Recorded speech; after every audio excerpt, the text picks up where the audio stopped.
Good morning, everyone. Welcome to the Bharatvaarta Weekly. Thank you so much for joining us. I'm Roshan Karyappa. I have Abhishek Paul and Nirav Kanodra here with me to run you through the news and events of the week that was. This was a week of celebrations. We had the Ganpati Chaturthi celebrations this week. Pretty grand. I mean, it was good to see festivities, people out on the road, out on the street, celebrating after, what seemed like an eternity. It was fun to see this in Bangalore. The roads were full. I could crack one traffic joke there, but I'm going to pass on that. But let's just say the roads were fuller than usual. It was nice to see festivities, people coming together and so on. So Abhishek, Nirav, how were Bappa celebrations at your place? Yeah, like we are having it pretty grand in our building society this time after all this COVID related break for a couple of years, right? So not just the festival, but there are obviously a lot of events for kids and cultural activities as well. So yeah, good stuff this year. Yeah, festivals are amazing time for communities to come together, right? I mean, yeah, there were similar competitions for kids and, Yeah. some cultural program in the end and everything, right? I mean, I saw a couple of people rant about the fact that Bollywood songs are being played and everything. From my side, like in Singapore, there's an Indian school where every year there used to be this celebration. So after 2 years, again, same thing is happening. And we had in the inauguration, the Indian High Commissioner turned up as well as chief guest. And yeah, like being from Mumbai, there's like a lot of memories, etc. growing up. And this year, there was one for my mom and some neighbors went in that. MTDC has organized one like a mass bus darshan, like to go at a bus which takes everyone along. MLA from South Bombay or MLC, a member of Legislative Council, Loda, Mangal Lura had organized it, and a lot of people availed this facility. So I think they went to all the famous Ganesh pandals, including the first one in Mumbai, which was set up by Lokmanya Tilak. It's in so that is something I think this is a very nice. Basically, the purpose even over 100 years ago was to bring people and community together. Right. Sadly, 2 years we couldn't do it in a grand scale, but that is one thing that serves one purpose. And yes, it is like remover of obstacles and also kind of marks a change in season. Like now the monsoon start retreating, peak is done. So it's a lot of significance.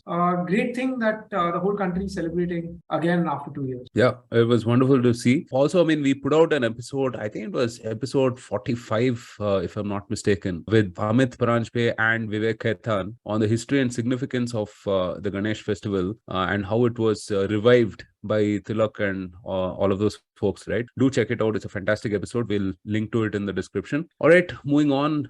Speaking of prosperity, India has overtaken the UK to become the fifth largest economy in the world. United States, China, Japan, and Germany are the only nations with economies larger than India's. A decade ago, India's rank was 11th among the world's largest economies, while the UK used to stand at a firm number 5. The report comes 2 days after government data showed that India's gross domestic product, GDP, rose 13.5% in the June 2022 quarter, as compared to the 20.1% growth registered in Q1 of 21-22. Nirav, there was plenty of talk about the declining growth and, at the same time, in this news about overtaking UK. What do you make of the numbers? Okay, so one is, let's take like the GDP number, right? Optically, like 13.5% sounds very good. But remember, GDP is measured year on year. So what has happened is, if we all remember, it feels like a lifetime ago, but last year, between April to June, was where the second wave was raging in India, right? So that time our GDP number was quite poor. Prior year, in 2020 also, in that quarter is when we had lockdowns, etc., right? So because of the base effects, most people are expecting about 15 to 16% range. So it is at 13.5, which is seeing that maybe the economy is slowing down, but this is a global phenomenon, right? So that is there. In the previous quarter, the very high number again, that was also due to like a low base effect from COVID.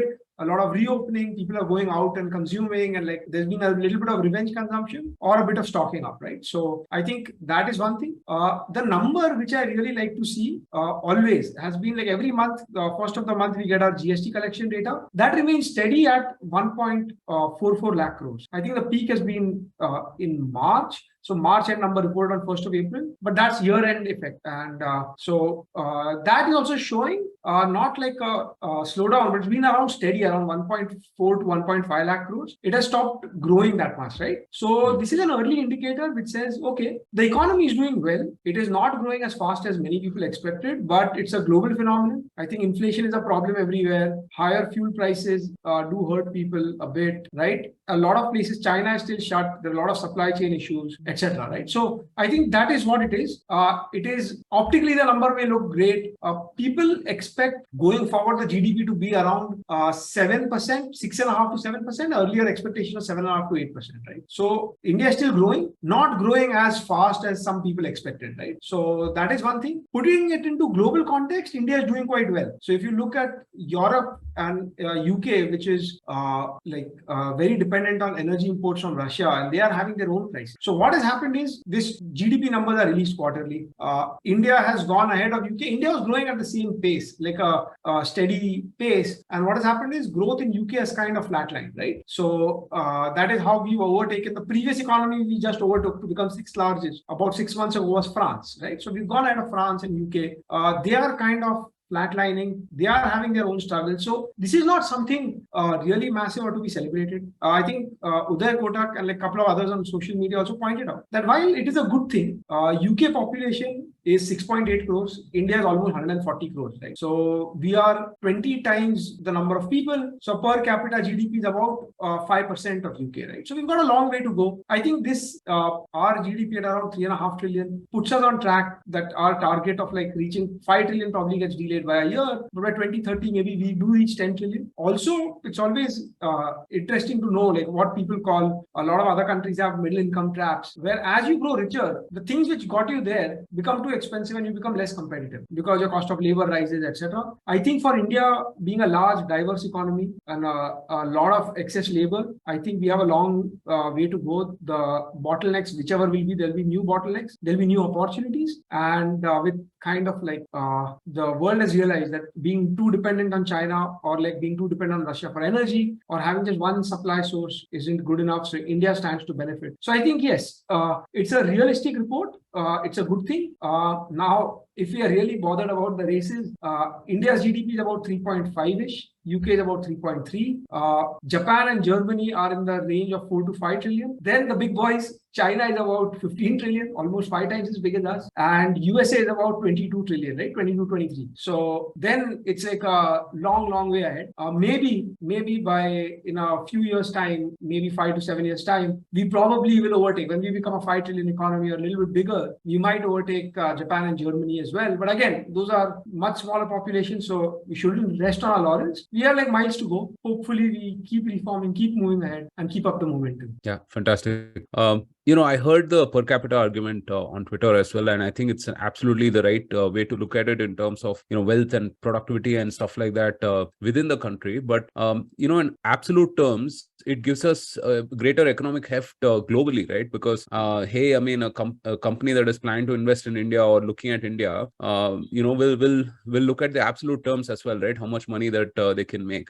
So this is an important metric and milestone, I would say, right? So all right, in other good news, Prime Minister Narendra Modi commissioned India's first indigenous aircraft carrier, INS Vikrant. The 45,000-ton warship has been built at a cost of 20,000 crores and can have 30 aircrafts on board. The ship is christened after India's first aircraft warrior, Vikrant, which played a vital role in the 1971 war. I don't know if you guys have seen the movie, right? It was an interesting watch. Prime Minister Modi also unveiled the new Naval Ensign, which is a blue octagonal shape with the national emblem sitting atop an anchor, superimposed on a shield with the Navy's motto. The Prime Minister also said India has removed a burden of slavery off of its chest by changing the ensign. So I really was struck that we're still using the St. George's Cross. Actually, I myself didn't know this, and I think the Prime Minister also made this remark in the Independence Day speech that we have to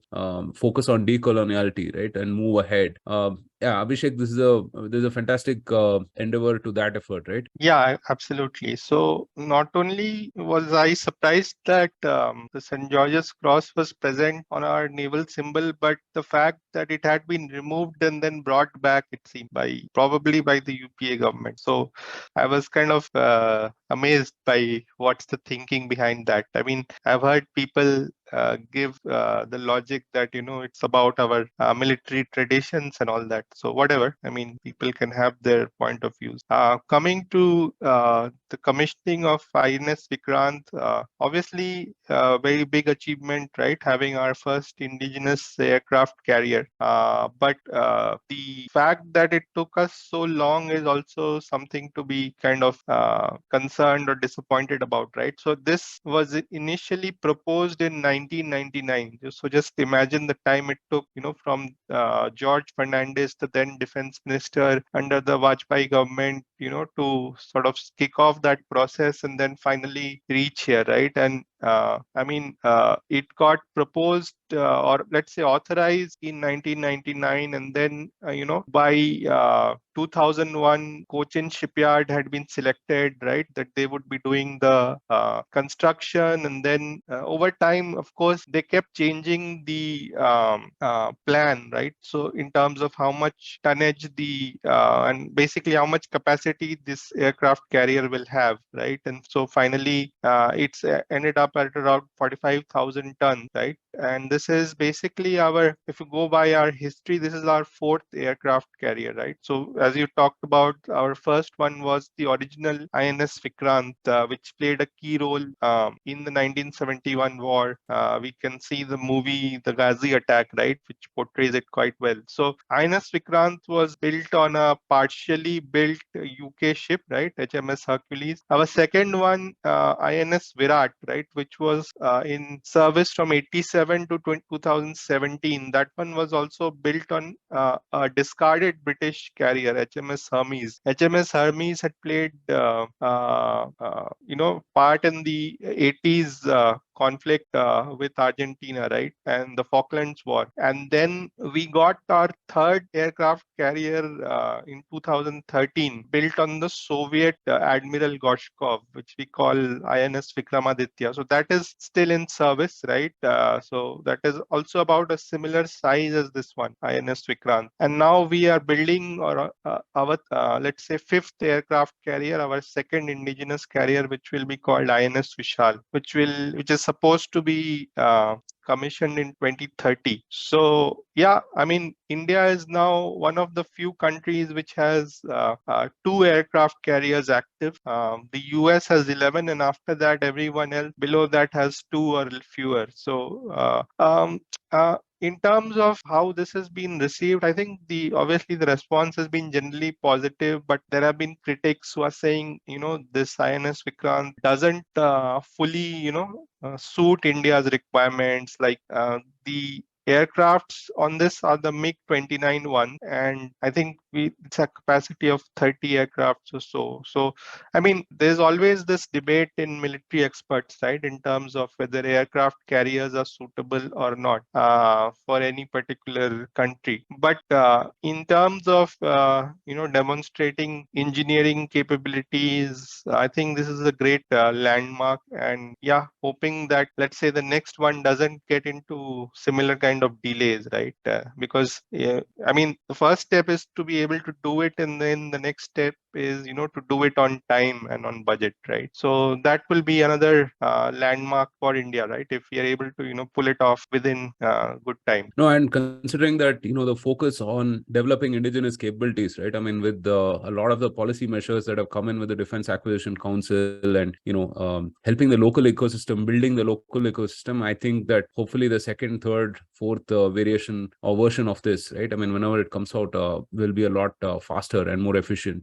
There was this funny tweet, actually. I mean, there was this tweet by Hu Shijin, who's a Global Times commentator apparently, and obviously Global Times is a China state affiliated media.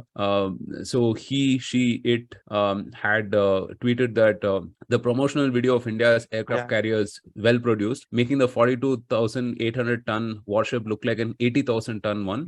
Chinese counterparts should learn from India with with humbleness, right? And with a grinning emoji and whatnot. And Harsh had quote tweeted this and said, that's what she said. Yeah, which was hilarious, I thought. Yeah, I mean, so this is amazing. Like they say, right? Whoever rules the waves rules the world. So yeah, this is fantastic that we're building our naval prowess. Moving on, in some geopolitics, Europe's energy crisis has continued to worsen as Russia is keeping an important gas pipeline shut. Hours after the group of 7 leaders agreed to implement a price cap on Russian oil, Gazprom reversed its plan to resume flows through the Nord Stream pipeline. It was meant to open again on Saturday after maintenance, but the company said a fault had been discovered. With industry already shutting down and the euro sliding, the latest move only adds to the sense of urgency. With gas prices 4 times higher than a year ago, the EU is considering unprecedented interventions in the energy market. Nirav, this looks very bleak. What can you tell us about it? Yeah, sure. So basically, one is in the early 2000s, EU led, particularly by Germany, decided that they would set up one pipeline, Nord Stream 1, from Russia getting gas. So gas, if you know, is very difficult to store and transport, right? So for example, the other options are you transport it by ship. So you need an LNG carrier, but gas, the volume is very high compared to like petroleum products or crude oil, which is liquid, or coal, which is solid, right? So you have to compress it, so you have to freeze it. It's like freezing it in an aluminum Coke can, cryogenic temperatures, and then transporting it across. So pipelines solve this problem, right? And they were like very happy, reliant on like cheap and abundant Russian energy. So typically, a lot of otherwise all the industries would be closer to the energy source, right? That Russia would have the manufacturing capability which Germany has, and so that's the history. Now with this whole Russia-Ukraine conflict, they tried to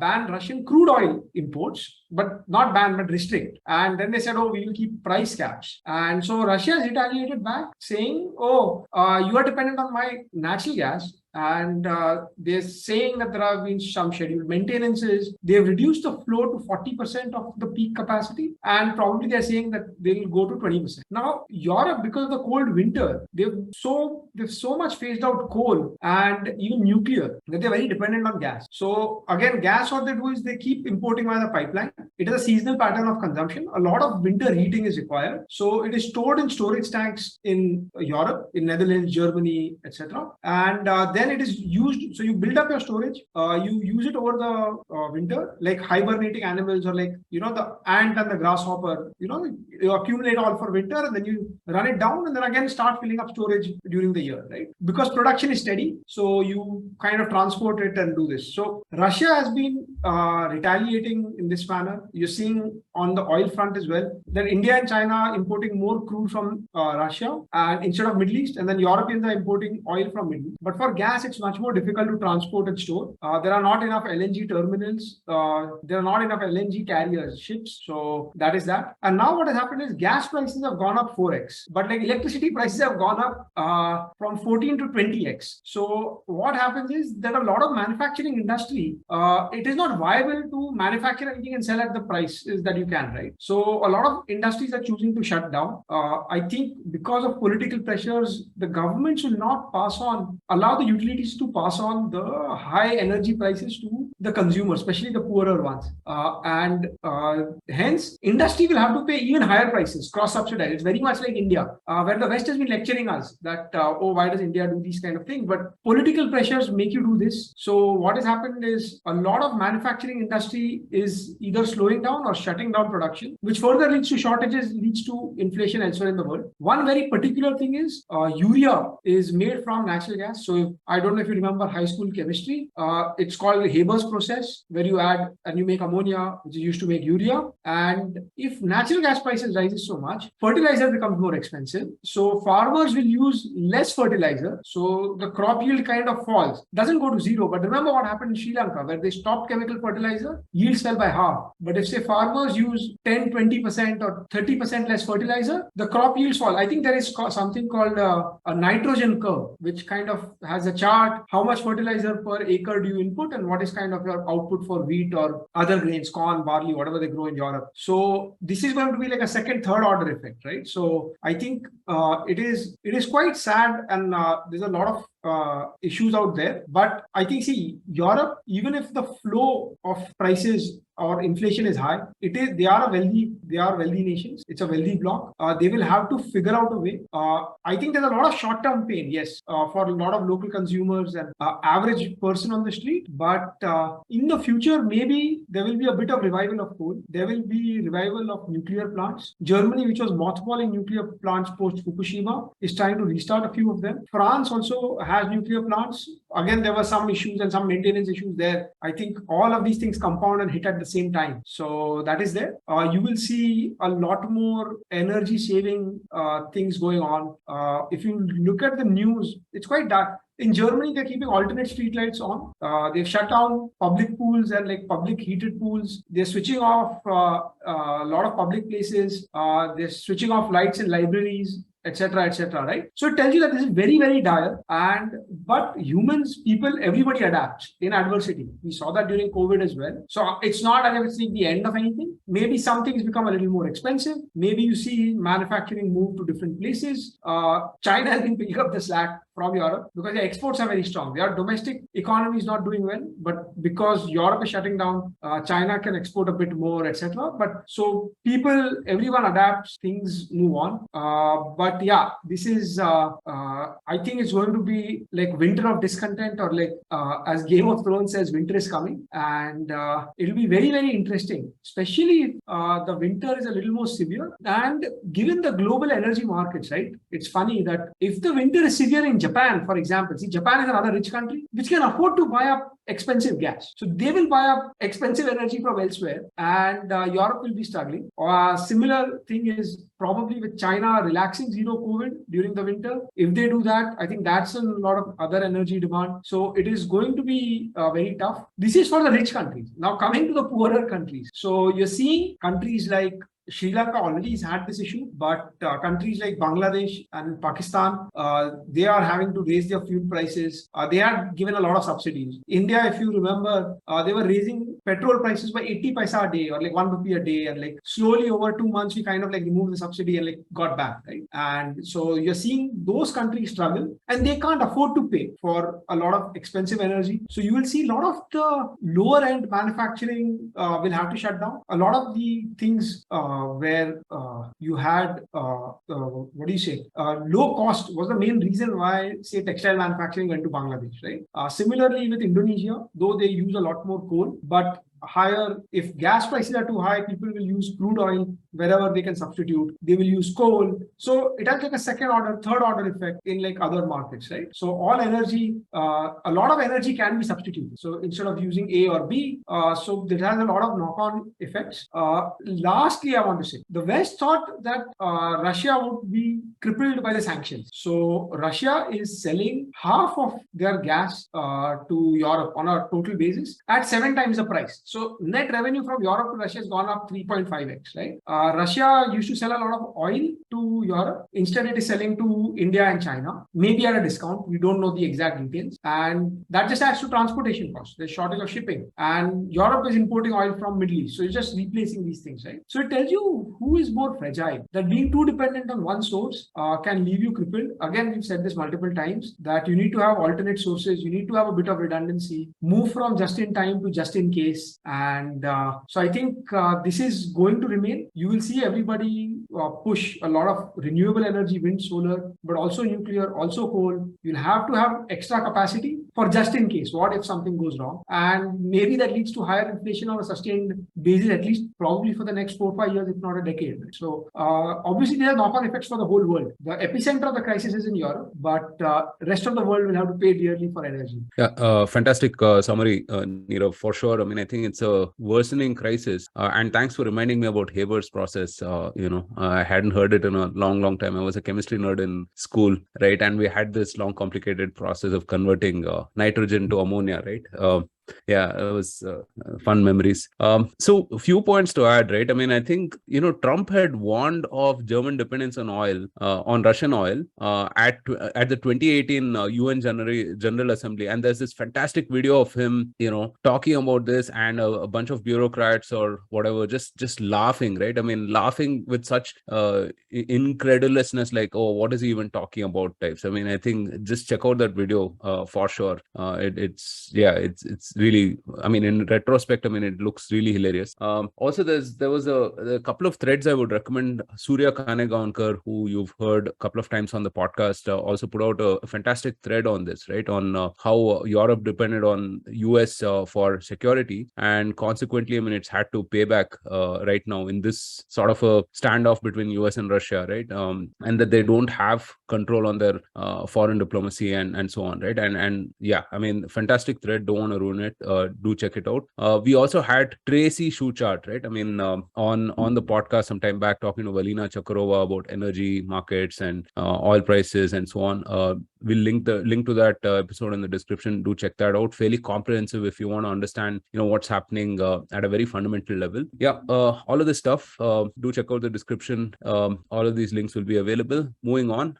In some local political news, Kejriwal could be the face of a united opposition front in 2024. Bihar Chief Minister Mr. Nitish Kumar has expressed his opinion that opposition parties need to bury their differences for the welfare of the people who are looking for an alternative. Mr. Nitish Kumar also pitched for full statehood for the national capital along with a ban on liquor. Mr. Kumar is likely to visit Delhi from September 5th and meet several opposition leaders, including Rahul Gandhi of the Congress, in his bid to bring them together to fight the BJP in the 2024 Lok Sabha polls. Abhishek, what do you make of this? I mean, is it farsightedness, wishful thinking? What do you think? Yeah, so I think last week the Telangana CM, right, KCR, he visited Patna to meet Nitish Kumar and Tejasvi Yadav, and then they had this press conference there, right? So basically, the idea now seems to be that so in that press conference, they said that there's no question of making a third front, right? This is the main front, and so the idea is that all the opposition parties have to come together to stop the BJP, and Congress will be like treated as just another partner in that whole main front. Like it cannot be Congress plus. Basically, what the idea seems to be is all these opposition leaders like KCR, Nitish Kumar, Arvind Kejriwal, etc., will be or Mamta Banerjee, all have to be treated as sort of equal partners. And so, in that light, there will be various effort made by various leaders, right, who will try to sort of bring together these various parties. At the same time, what always happens is their personal ambitions are often going to be in conflict, right? And so, I mean, this is going to be interesting. I think from a strategic point of view, I guess it makes sense for the entire opposition to come together. But obviously, local politics, local calculations, local ambitions, personal ambitions often come in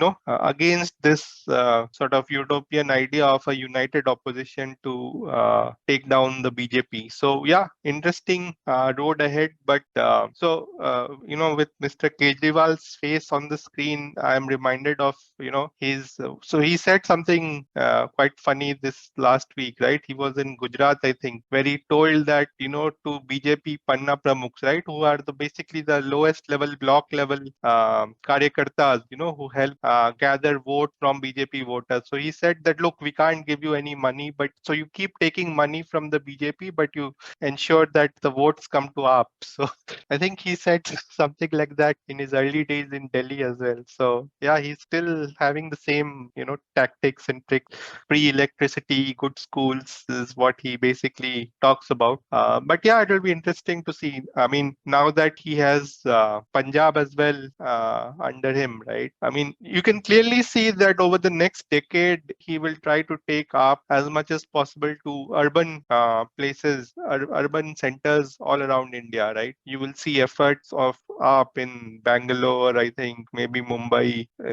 With what success, I can't really say, but I think they definitely feel that, there is a niche where, his whatever Delhi model he has, which the section of the middle class which is there to to take that in terms of good. So basically, their model is that we deliver good governance, we deliver a lot of freebies for the lower middle class and poor, and so yeah, I mean he will definitely try to project that across the various places in urban India. Yeah, it'll be an interesting experiment for sure. Yeah, sorry, Nirav, you were No, no, so saying. just adding one thing, right? I think all of them are thinking that if they're all united together, they don't have all the parties, right? All the regional parties.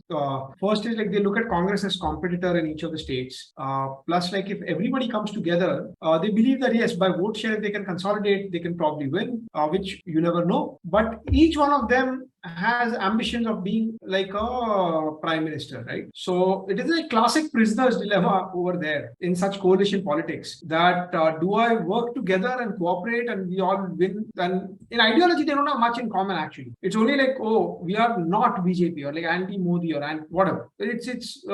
So once you get in together, then you kind of like have a lot more infighting. You've seen something similar happen like in Maharashtra where the MVA came together and it ruled for like 2.5 years, but then again it kind of collapsed because of like internal divisions within the parties, right? So I think that is one thing. And two is what they're trying to do is if say BJP is right of center, they're creating an alternative which is say left of center and try and like reach that phase. Maybe organically we'll know whether they can form like a unified force, agreeing on like a lot of things, not just some ham-handed common minimum program which is copy pasted from previous years, etc. Right? Which is typically like nobody really reads any manifestos in India. So I think it is going to be interesting, but there are a week is a long time in politics, right? And like general elections are about 2 years away. So there's a lot of time to go. And you will see, like, I think Nitish Kumar has wanted to be PM for the longest time. He's been a CM for a long time. He's been a cabinet minister, like a railways minister, etc. So I think there will be a lot of internal frictions. We'll just see as it comes. Yeah, I mean, politics abhors vacuum, right? I mean, so you will see some, I mean, if there is purchase for something like this, there will definitely be, it'll be an interesting experiment, at least at the very minimum. But, the coalition reminds me of the 90s, right? When we had all kinds of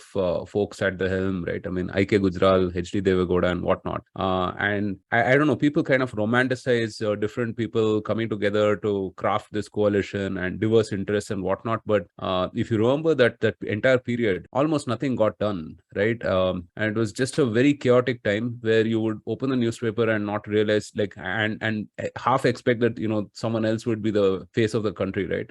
Yeah, so hopefully we don't go back to that time. Maybe we should do an episode with Rohit on the lead up to the 2024 elections. I don't know, right? I mean, this whole whether it'll be Rahul Gandhi, whether it'll be Kejriwal or Nitish Kumar, right? I mean, it could be an interesting discussion. Congress is starting some sort of national yatra or something, right? Rahul Gandhi is starting that next week, I believe. So, and there are also talks of them doing an election for the Congress president finally, right? With some media reports suggesting Shashi Tharoor will be in the running or not in the running and things like that. So, yeah, I mean, Congress is probably finally trying to wake up from its slumber. But yeah. But do you see... I remember sometime back, I mean, there was this whole phenomenon of Tharoorians, right? People supporting Shashi Tharoor for Prime Minister. I mean, I think that has kind of waned over the last couple of years at least, right? And no coincidence that Shashi has done pretty badly in debates, in leading up to that, right? So, yeah, I mean, it'll definitely be an interesting discussion for sure. So let us know in the comments if we should host Rohit on this. Moving on. India and Pakistan are set to face off again in the Super 4 stage of the Asia Cup tonight. One of their star bowlers, Shahnawaz Dahani, is out of the match due to a suspected side strain injury. Other players in the team, such as Shaheen Shah Afridi and Wasim, left the team ahead of the tournament. Pakistan lost the opener to India but hammered Hong Kong by 155 runs to enter the Super stage of the tournament. Afghanistan and Sri Lanka are the other two teams in the Super 4 from Group B. Nirav, Abhishek, who do you have your money on? Well, obviously India. India, but by what margin, I would say. Go ahead, Neerav. I think India is also going to miss Ravindra Jadeja. So he's got a knee injury. So that is fine. I think to be fair, Indian cricket, the amount of breadth and the depth that it has, I think should win all the games, right? Doesn't matter what it is. But in T20, you never know. On the day, there could always be upsets. But I would say India is hands down favorite, not just to beat Pakistan in this game, but win every match, like beat Sri Lanka, Afghanistan, and win whoever comes in the final, right? Surprisingly, Bangladesh couldn't make it to the Super 4. But this tournament, again, it's been organized the way to maximize TV audiences. So India and Pakistan were in the same group. They had one game on last Sunday. Then now this Sunday, they're meeting again like in the Super 4s. And if both do reach the final, it will be the third Sunday, right? Or probably Friday. I don't know. Is it Sunday or Friday? By the weekend, I think. So basically, you've got potentially 3 games. But I think India, the team, it's the strength of Indian cricket is not just the first playing 11. Our second 11 and our third 11, what we saw in the Australia series as well, are pretty strong. So even if like 1 or 2 players get injured, the difference between the person substituting the injured person is not that much. And we've got everyone. Neerav, the entire debate now is on our top 3, right? And why, Virat Kohli, Rohit Sharma and KL Rahul all should be playing, right? I mean, if you ask some fans, they will say none of them should be playing. So like right now, I think that's the stark debate, especially with the extended poor form of Virat Kohli. What poor form? Like he did get a half century against Hong Kong. Yeah, with a low strike rate, right? So I think, and I mean, the fact that they actually benched Rishabh Pant last Sunday was quite shocking. I don't know what they'll do today, but that was crazy. Maybe we should host a cricket discussion also. It's been a long time, huh? Yeah, maybe before the World Cup. I mean, definitely before the World Cup, we'll be doing one, I guess. Yeah. All right, folks. That's the end of the weekly for today. We have a couple of very good episodes coming up. We actually intended to put this out this week, but there were some delays on the platform end. So we had a wonderful discussion with Professor Desiraju, who is among the most cited Indian scientists. Fantastic book coming out, Bharat India 2.0, right? And very wide-ranging conversation with Sharan Shetty. So do check it out. And also our man for politics, policy and POHA, Mr. Ashish Chandorkar, was on the podcast talking about trade and exports and things to that effect. Again, wonderful discussion. We're going to put this out later this week as well. Let us know if there are topics that we should cover. We're also thinking of thinking of an episode around Hindu phobia in the West. I'm sure that you guys have heard of recent incidents where things have kind of flared up and whatnot. So we are considering an episode on that. So do check it out. If there's anything else that we should also be focusing on, let us know in the comments. And also, please rate, review us on all of these platforms that you access the podcast on. It really helps us with reach and engagement. Thank you so much again for joining on this lovely Sunday from Abhishek, Neerav and myself. So have a wonderful week ahead and stay safe, take care, and Jai Hind.